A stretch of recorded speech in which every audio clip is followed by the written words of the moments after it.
السلام علیکم ناظرین، ہمارے چینل پر خوش آمدید۔ ایپیسوڈ 11 کے ساتھ ہم حاضر ہیں۔ عثمان بے کو منگول رسیوں میں جکڑ لیتے ہیں، جبکہ الادین بے ذوالفقار کی زادہ سلطان الادین سے ملنے کی اجازت لے لیتے ہیں۔ بجنر بے عثمان بے سے کہتا ہے کہ آپ مجھے حقیر سمجھتے تھے، آج خود کے ساتھ میں پہنچ گئے۔ عثمان بے کی موٹی کو اپنی تلوار سے چھیڑنے کی کوشش کرتا ہے۔ عثمان بے تلوار پکڑ لیتے ہیں اور اس کو چھے کی طرح ٹکر مار کر گرا دیتے ہیں۔ سماگر عثمان بے کو مارنے کا حکم دیتا ہے۔ بجنر بے کہتا ہے کہ والدہ سلطان نے کہا کہ ہم عثمان بے کو زندہ رکھیں گے۔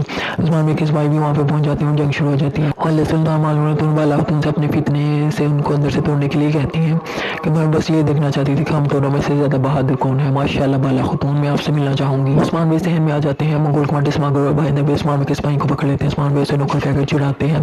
سماگر اپنے نوکر کو عثمان بے کو پکڑنے کے لیے کہتا ہے۔ عثمان بے اس کا ہاتھ کاٹ دیتے ہیں اور عثمان بے اپنے سپاہی کو دیکھ کر تلوار پھینک دیتے ہیں۔ وہ پھر سے عثمان بے کو رسیوں میں جکڑ لیتے ہیں۔ والدہ سلطان کہتے ہیں کہ میں انہیں بھوک اور افلاس سے ان کی بے ادبی کا جواب دوں گی۔ الادین بے سلطان الادین سے کہتے ہیں کہ کوئی انہیں تخت سے اتارنے کی کوشش کر رہا ہے۔ جیسا عثمان بے انہیں سمجھاتے ہیں وہ ویسا ہی کرنے کی کوشش کرتے ہیں اور الادین سلطان کو اپنی باتوں میں لے آتے ہیں۔ والدہ سلطان بینکی اور مارتا کے سامنے کہتی ہیں کہ کیسے وہ تجارت کا مال روک دیں گے اور بھوک اور افلاس سے شہنشاہ واپس ان کے پاس آ جائے گا۔ وہ قانون رب کو زندان میں ڈلوا دیتی ہیں۔ الادین بے سلطان سے کہتے ہیں کہ عثمان بے بھی صحن میں موجود ہیں، جو آپ کے سپاہی بن کر آپ کے محافظ بن کر یہاں پر آئے ہیں۔ منگول عثمان بے کو پنجرے میں ڈال دیتے ہیں۔ عثمان بے کے سپاہی کو باندھ دیتے ہیں اور انہیں طرح طرح کی اذیتیں دیتے ہیں کہ بجنر بے بھی وہاں کھڑا دیکھ رہا ہوتا ہے اور کہتا ہے کہ عثمان بے کو زندہ رکھنا ہے۔ معلوم تو بتا رہی ہوتی ہے کہ والدہ سلطان کس طرح بجنر سے توڑی یعنی شہر کے لیے تاجران اکٹھے ہو جاتے ہیں اور بتاتے ہیں کہ قافلے اور مال یعنی شہر آنا بند ہو گئے ہیں۔ سماگر عثمان بے کو پنجرے سے نکال کر لڑنے کے لیے کہتا ہے اور منگولوں کو عثمان بے پر حملہ کرنے کے لیے کہتا ہے کہ اتنے میں سلطان الادین وہاں پہ پہنچ جاتے ہیں۔ یہ عثمان بے کا منصوبہ ہوتا ہے کہ سلطان مسعود تک نہ پہنچے تو سلطان الادین کے ذریعے ان تک پہنچیں گے۔ سلطان الادین سماگر اور منگول کمانڈر کو زندان میں ڈلوا دیتا ہے۔ سلطان عثمان بے کی باتوں میں آ کر انہیں مزید وضاحت کے لیے کہتے ہیں اور تب تک وہ الادین بے کو اپنے پاس رکھنے کے لیے کہتے ہیں۔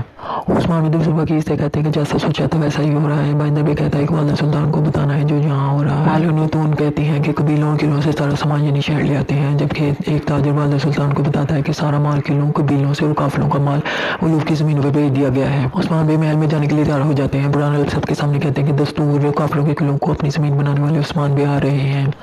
عثمان بے سلطان سے کہتے ہیں کہ منگول کمانڈر سماگر انہیں تخت سے اتارنے کے لیے آیا ہے۔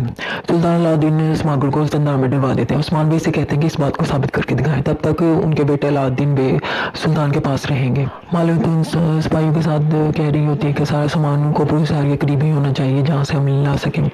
الادین والدہ سلطان سے ملے جاتی ہیں۔ وہ ان کو اندر سے توڑنے کے لیے بھرپور کوشش کرتی ہیں اور معلوم کے خلاف باتیں کرتی ہیں، جبکہ خاتون ان کا بھرپور جواب دیتی ہیں۔ بینگتون اوکتم بے کو بتاتی ہے کہ جس نے باہر سے دروازہ کیا وہ مجھے ابھی تک نہیں ملا، انہیں اسما پر شک ہوتا ہے۔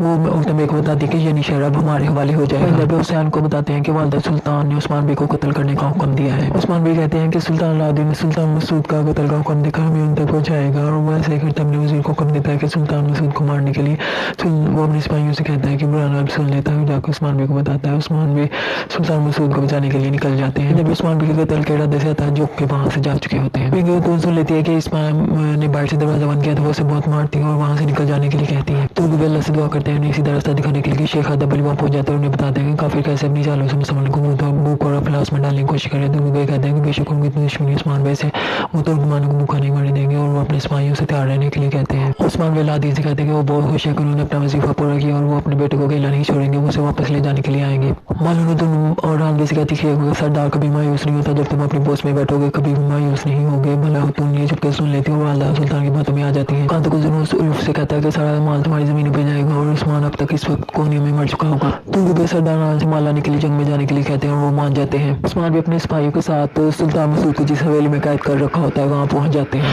کانتو کو کہتا ہے کہ عثمان بے اگر کوہنیا سے واپس بھی آتا ہے تو اپنے ہی لوگوں کے ہاتھوں مر جائے گا۔ ایک تاجر سب کو عثمان بے کے خلاف بھڑکاتا ہے اور کہتا ہے کہ بھوک اور افلاس سے مرنے سے اچھا ہے وہ والدہ سلطان کے پاس جا رہا ہے۔ آج چچے قسمہ کو یعنی شہر لیتی بالا خاتون اسے یعنی شہر میں رکھ لیتی، وہ شکریہ ادا کرتی ہے اور سوچتی ہے کہ کیسے بینگتون نے اس کے بھائی کی دھمکی دے کر اسے جاسوس بنا کر یعنی شہر بھیجا ہے۔ جگدائی کھوج لگا لیتا ہے کہ قافلوں کا سارا سامان الوف کی زمینوں پر ایک غار میں رکھا گیا ہے۔ عثمان بے سلطان الادین کے سپاہیوں کے ذریعے اسی حویلی میں پہنچ جاتے ہیں جہاں سلطان مسعود کو رکھا گیا ہوتا ہے۔ منگول سلطان مسعود کو مارنے لگتے ہیں کہ عثمان بے ببر شیر کی طرح دہاڑتے ہوئے حویلی کے اندر گھستے ہیں اور تمام منگولوں کو مارتے ہوئے سلطان مسعود کی جان بچا لیتے ہیں اور انہیں اپنے ساتھ چلنے کے لیے کہتے ہیں۔ سلطان الادین کا وزیر بھی وہاں پہنچ جاتا ہے، لیکن اتنی دیر میں عثمان بھی وہاں سے جا چکے ہوتے ہیں۔ الوف کے آدمی سارے سامان غار میں رکھ رہے ہوتے ہیں کہ معلوم تم نے اپنے سپاہی کے ساتھ حملہ کر دیتی۔ ترک بے بھی وہاں آ جاتے ہیں۔ معلوم تم کہتے ہیں آپ کا کیا فائدہ ہو، وہاں پہنچ جاتے ہیں۔ وہ کہتے ہیں آپ جیسے چاہے سوچ سکتی ہیں۔ جنگ کے بعد معلوم تم سرداران اور ترک بے کا شکریہ ادا کرتی ہیں۔ عثمان بے سلطان مسعود کو بحفاظت نکال لاتے ہیں۔ وزیر کو جب پتہ چلتا ہے کہ سلطان مسعود حویلی میں نہیں، وہ سمجھ جاتا ہے کہ یہ عثمان بے نے کیا ہے۔ والدہ سلطان یعنی شہر پہنچ جاتی ہے اور کہتی ہیں کہ میں اب یعنی شہر کو سنبھالوں گی، یہاں کے مالک کا پتہ نہیں اور لوگ بھوک سے مر رہے ہیں کہ مال ڈھونڈیں، تو سارے مال لے کے وہاں پہنچ جاتی ہیں اور والدہ سلطان کا منہ دیکھنے والا ہوتا ہے۔ ترحان سپاہی کے بیس میں دوسروں پکی اور الادین کو محل سے نکالنے کے لیے آ جاتے ہیں۔ وزیر کہتا ہے عثمان بھائی تم پہلے تمہارے بیٹے کا اور پھر تمہارا گلا اسی رسی میں ڈالوں گا۔ عثمان بھائی الادین کو لینے کے لیے نکل آتے ہیں۔ دوسرے پکی کہتے ہیں تم لوگ جاؤ میں سپاہیوں کو دیکھتا ہوں۔ عثمان بھائی وہاں پہنچ جائے کہ اتنے میں سارے منگول وہاں جمع ہو جاتے ہیں۔ عثمان بھائی کے سپاہی بھی وہاں پہ آ جاتے ہیں، وہ لوگ جنگ کرتے ہیں اور الادین کو بچا کر لے آتے ہیں۔ وزیر جو کہ ایک منگول کمانڈر سمیل ہے سماگر سے کہتا ہے کہ عثمان بھائی اور سلطان مسعود کو جان سے مار ڈالو۔ ہائی ماشاءاللہ ہمارے شیر دل عثمان بھائی سلطان مسعود کو بحفاظت محل سے لے آتے ہیں۔ ناظرین اکرام اب کیا عثمان بھائی سلطان مسعود کو تخت پر بٹھا پائیں گے؟ جاننے کے لیے ہمارے چینل کے ساتھ بنے رہیے، اپنا خیال رکھیے، خدا حافظ۔